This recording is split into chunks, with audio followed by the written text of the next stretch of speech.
Good morning, students. Welcome to English class. So, today we are going to start the grammar part, English 2. So, in the last classes, we have discussed 4 chapters in grammar. So, today we are going to start the 5th chapter, chapter 5, gender. So, what is gender?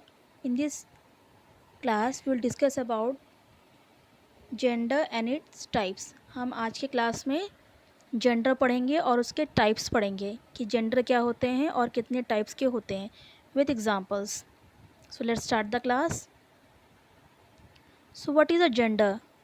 Gender means other terms that are use for both male and females. जो gender है वो terms है English grammar में जो mail and females दोनों के लिए use होता है. For example boy, girl, teacher, king, queen, these are called genders. So let's discuss the types of gender. So in your English grammar you will learn 4 types of gender.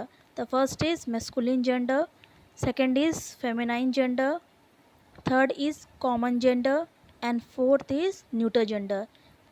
These 4 types of gender you have to learn and write in your notebooks. So let's discuss one by one. The first is masculine gender. So as I told you earlier, gender means the combination of both the males and females. But when we'll discuss about the types, there are something difference in the types. The first is masculine gender. So masculine gender refers to males. जो male part है जो वो कौन से gender को refer करते हैं? Masculine gender. जैसे example boy, man, king, sir. So these are the masculine gender. Next is feminine gender. The feminine gender refers to females. जितने भी फीमेल्स हैं वो कौन से जेंडर को रिप्रेजेंट करते हैं या रिफ़र करते हैं? Feminine gender. जैसे girl, wife, woman, queen. Isn't it? So these are the feminine genders. Now the third is common gender. Common gender used for both males and females. जो common gender होता है वो means common होता है, means एक होता है. Females and mails, उसमें कोई पर्टिकुलर मेल्स या फीमेल्स नहीं, तो वो एक कॉमन. जैसे टीचर हो गया. टीचर में क्या है कि वो सर भी हो सकते हैं और मैम भी हो सकते हैं. तो हम एक पर्टिकुलर वर्ड यूज़ करते हैं कॉमन. तो टीचर में सर भी आ जाएंगे और मैम भी आ जाएंगी. ठीक है, मैन भी आ जाएंगे और वुमन भी आ जाएंगे. Then doctors. डॉक्टर्स में क्या है? फीमेल डॉक्टर्स भी होते हैं और मेल डॉक्टर्स भी होते हैं. ठीक है. इंजीनियर्स. इंजीनियर्स में भी क्या है? फीमेल इंजीनियर भी होती है और मेल इंजीनियर भी होता है. तो ऐसे वर्ड्स हैं, इनको क्या बोलते हैं? इनको बोलते हैं कॉमन जेंडर, जिसमें बोथ मेल्स और फीमेल्स का दोनों रिप्रेजेंट करते हैं उस चीज़ को. That is called common gender. I will give you the examples of all the four genders. You have to write all the examples in your grammar notebook. And the last is neuter gender. Neuter gender used for non-living things. तो neuter gender होते हैं वो non living things के लिए use होते हैं. जैसे pen, pencil, table, chair, अलमीरा, कार, साइकिल एक्सेट्रा. तो जो नॉन लिविंग थिंग्स है वो उसको न्यूटर जेंडर की कैटेगरी में रखा गया है. तो 4 टाइप्स के जेंडर हैं. फर्स्ट है मैस्कुलिन जेंडर जो मेल्स को रिफर्स करते हैं.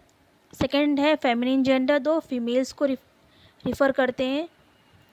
थर्ड है कॉमन जेंडर जो मेल्स एंड फीमेल्स दोनों को रिफ़र करते हैं. And the last is neuter gender जो नॉन लिविंग थिंग्स को रिफ़र करते हैं. So I hope you understand all the 4 types of gender. So now ये कॉन्सेप्ट और क्लियर हो जाए तो I am going to give some examples. तो आपका कॉन्सेप्ट है वो और अच्छे से क्लियर हो जाएगा. Now here are some common gender nouns that are used for both males and females. As I told earlier कि कॉमन जेंडर क्या है जो बोथ मेल्स एंड फीमेल्स के लिए यूज होता है. जैसे बेबीज़. बेबीज़ में क्या है कि मेल भी हैं फीमेल भी हैं. Isn't it? डांसर्स में भी सेम है, मेल्स भी होते हैं और फीमेल्स भी. स्टूडेंट्स हैं क्लास में, जैसे आप सब को हम ओवरऑल बोलेंगे तो क्या बोलेंगे? There are 40 students in my class. और 40 स्टूडेंट्स में क्लास में गर्ल्स स्टूडेंट्स भी हैं और बॉय स्टूडेंट्स भी हैं, ठीक है। पेरेंट्स हो गए, पेरेंट्स में आपके पापा हो गए और मम्मी, दोनों को मिला के क्या हुआ, पेरेंट्स। रिपोर्टर्स, रिपोर्टर्स वो होते हैं जो रिपोर्ट करते हैं न्यूज़ में, जो न्यूज़ रिपोर्टर्स होते हैं, तो वो भी मेल एंड फीमेल दोनों होते हैं। Singers, engineers, lawyers, artist, teachers. तो ये ऐसे एग्जांपल्स हैं of common gender. Next is, here are some neuter gender nouns that are used for objects and places. As I told you कि neuter gender हैं वो नॉन लिविंग थिंग्स के लिए used होते हैं, जैसे hospital, school, knife, chair, cave, floor, phone, fire, pen, stick. So all these are non living things. तो neuter gender हैं वो ऑब्जेक्ट्स और प्लेसेस के लिए यूज़ होंगे, जैसे दिल्ली, कैलकाटा, मुंबई, ये प्लेसेस में आए, और ऑब्जेक्ट्स में हुआ फ्लोर, phone, fire, etc.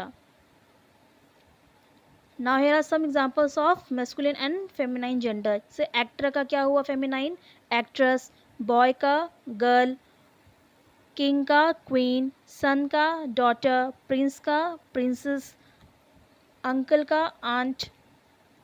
तो ये क्या है, examples of masculine and feminine gender. I hope you understand this topic. So tomorrow we will discuss the next chapter of English grammar. I will give you the notes. You have to write all the notes in your English grammar notebook. Till then, students, take care. Bye.